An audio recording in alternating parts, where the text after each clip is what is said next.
I give honor to my Lord and Savior Jesus Christ. Lord God, I thank you, Lord God. Lord God, I give you glory, I give you honor, Lord God. I thank you, Lord God, for the house of the Lord God. I thank you for this lady, Lord God. I thank you for the prophets of this house and evangelists and ministers, Lord God.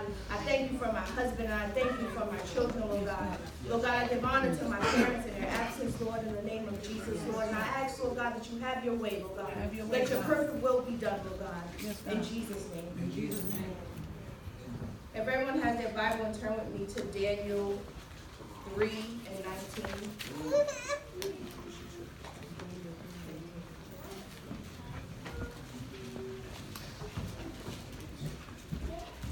Daniel 3 and 19.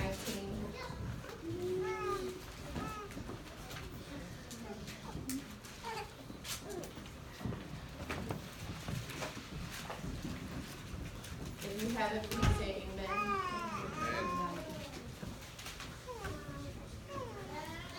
Amen. Daniel 3 and 19 reads, Then was Nebuchadnezzar full of fury, and the form of his visage was changed against Shadrach, Meshach, and Abednego. Therefore he spake and commanded that they should heat the furnace 7 times more than it was wont to be heated. And he commanded the most mighty men that were in his army to bind Shadrach, Meshach, and Abednego, and to cast them into the burning fiery furnace. Then these men were bound in their coats, their hosens, and their hats, and their other garments, and were cast into the midst of the fiery furnace. Therefore, because the king's commandment was urgent, and the furnace exceeding hot, the flame of the fire slew those men that took up Shadrach, Meshach, and Abednego. And these 3 men, Shadrach, Meshach, and Abednego, fell down, bound into the midst of the burning fiery furnace. Then Nebuchadnezzar the king was astonished, and rose up in haste, and spake, and said unto the counselors, Did we not cast 3 men bound into the midst of the fire? They answered and said unto the king, True, O king. He answered and said, Lo, I see 4 men loose, walking in the midst of the fire, and they have no hurt, and the form of the 4th is like the Son of God. Then Nebuchadnezzar came to the mouth of the burning fiery furnace, and spake and said, Shadrach, Meshach, and Abednego, ye servants of the Most High God, come forth and come hither. Then Shadrach, Meshach, and Abednego came forth of the midst of the fire. And the princes, governors, and captains, the king's counselors, being gathered together, saw these men upon whose bodies the fire had no power, nor was an hair of their heads singed. Neither were their coats changed, nor the smell of the fire had passed on them. Then Nebuchadnezzar spake and said, Blessed be the God of Shadrach, Meshach, and Abednego, who hath sent his angel and delivered his servants that trusted in him, and have changed the king's word, and yielded their bodies, that they might not serve nor worship any god except their own God.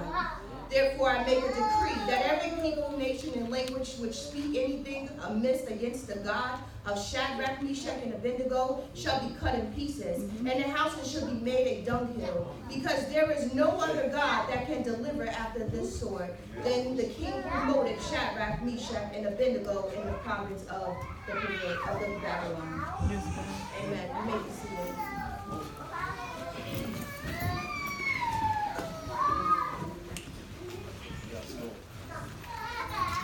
So God has been teaching us for the past, I want to say almost month, that the battle is not ours, it's the Lord's. But I know I've been going through the battle, and I kept saying, well, God, I'm going through the battle, so how is it yours? And yet I'm feeling it. I feel like there's a battle in my mind constantly about decisions I need to make. There's a battle with pain in my body. There's a battle at work with facing the demons that I work with. It's a battle at home with the kids being disobedient, and me and my husband don't get along at times. There's a battle with the house because things go wrong and city want to charge us for this and that. There's a battle because my truck broke down and it's not working, but then my credit gets messed up, and now I need to buy another truck, but yet my credit score just dropped 100 points. Yes, God. And it's a battle. It's a battle constantly. But yet we taught the battle's not ours, it's the Lord's. So I said, but Lord, show me. He said, you're in the midst of it. But just as Shadrach, Meshach, and Abednego was in the midst of the fiery furnace. See, they had to get bound. They had to get thrown in. They had to fall down. They had to go through this. And one thing, I read this scripture so many times, but you know what I never noticed? Shadrach and Meshach and Abednego never saw the fourth man. They did not see the Son of God. It was the enemy who saw the Son of God. Wow. They didn't see him. That's right. It was King Nebuchadnezzar. So while we're in the midst of all the problems and everything that we're going through, and we're saying, Lord, why have you forsaken me? But you told me the battle was not mine. You said the battle was yours. But why am I feeling this heat? Why am I feeling like I'm in the midst? And see, a lot of y'all know that I love science, right? So the hottest point of fire is the center. If you ever light something, you see is orange, you see blue, but the very hottest point is the center. So the very hottest point when we are in the midst, so when we're in the midst of all that we're going through, the king told them, heat the furnace 7 times more. Then the furnace would even be wanted to be heated. Heat it 7 times more. Make it 7 times hotter just for them. Then grab the most mighty men and said, cast them in the fiery furnace. And the furnace was so hot that the mighty men that cast them in, they got burned. That's right. He said, bound them. The king was in a hurry, it was a rush. The king's request was urgent.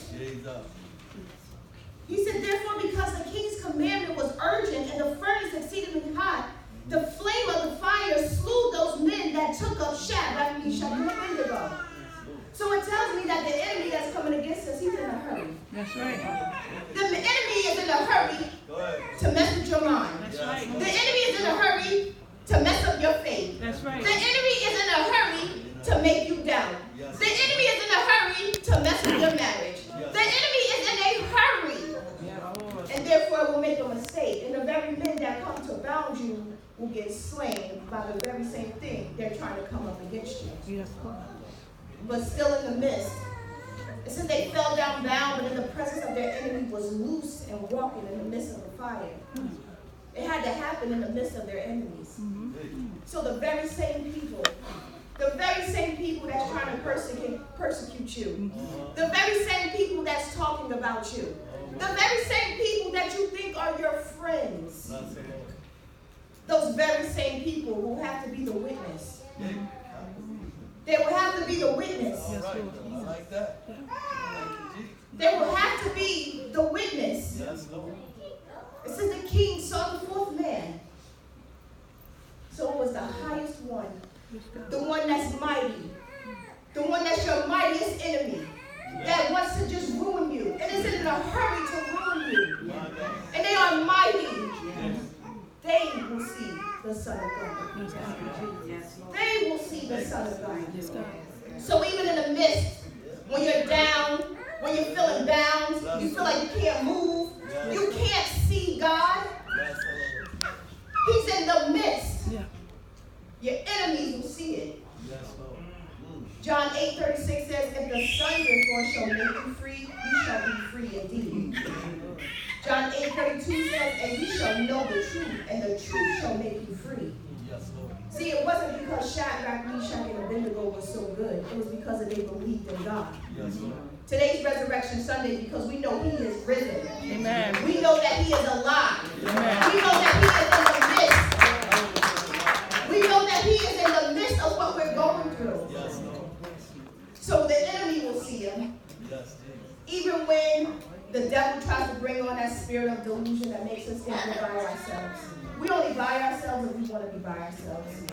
If we accept the Lord Jesus Christ as our Savior, the same exact way these men were bound and they were cast into the fiery furnace, we will be set free. But it's because they trusted in Him. It wasn't because they didn't go through anything. They went through something. And see, we're reading it, it says that they wanted to heat the furnace more. Which means that they had did this before. Men were thrown in there before. So with Shadrach, Meshach, and Abednego exceeded their expectations. It's the same way when the enemy comes against you. If you trust and believe, stubbornness, you know who your Father is. I said to my husband the other day, we went to get a new truck. And I was reading the paperwork, and I said to him, they must not know who my Father is. And I mean that, and I say it all the time. You must not know who my Father is. Not the manly Father, but the godly Father. The godly Father. You must not know who my Father is. You can't treat me any type of way. So yes, I may be in the midst of the fiery furnace. Yes, I may feel like I'm overwhelmed at times. I feel bound, like I can't move. I cry out in tears. But I know who my Father is. And I know my Father said, it's just for a little bit of time. It's just for a while. But even while you're in the midst, when you can't see God, He is right there. And with going through the fiery furnace, I didn't realize that they had on hats. They had on their coats. So it was hot. It was warm. I mean, you had on hats and coats and everything, and you bound up. How uncomfortable is that? So you're in an uncomfortable situation. And then they fell down. So if you fall down and you're bound, how do you get up? How do you get up by yourself? You bound. I mean, unless you do some type of athletic or something, you can just get up using your legs. I probably be stuck rolling or something, right? Because you're bound and you're on the floor. But once they looked, they saw that they were walking in the mist. So that means you will get up. That means you will be successful. And Daniel 3:20, Daniel 3:30, it says, then the king promoted Shadrach, Meshach, and Abednego. So even in the midst, and everyone that's against you, and everything that's going on, God is there. If you want Him there. But you have to choose ye this day whom you will serve. Because even in the midst, and after they got out, it was an example. It was an example for the king to make a decree. He said that every people, nation, and language would speak anything amiss against the God of Shadrach, Meshach, and Abednego shall be cut in pieces, and their houses shall be made a dunghill. So the very same person who tried to go against you is now trying to protect you because of your God, not because how good you are. And so that you will be promoted. And yes, we all want some earthly things. We all want money. We all want rewards. But we definitely want to be promoted and make it to heaven. Amen. That's where the real reward comes in, eternal life. Don't be forsaken because of disbelief, because of doubt, because it's getting hot, because it's bound, because you see something around you all the time that's going on, and it just seems like you can't get a break. This wasn't the only thing that Shadrach, Meshach, and Abednego had been through. They just fasted. They just was called on a fast to prove that they didn't need the king's food. That's right. Shortly after now this happens. So it seemed like one thing after another is happening. But God. So while you're in the midst, the battle is God's. Amen. And even if you can't see Him, just know He's right there. If you want Him to be. In Jesus' name, amen. Amen.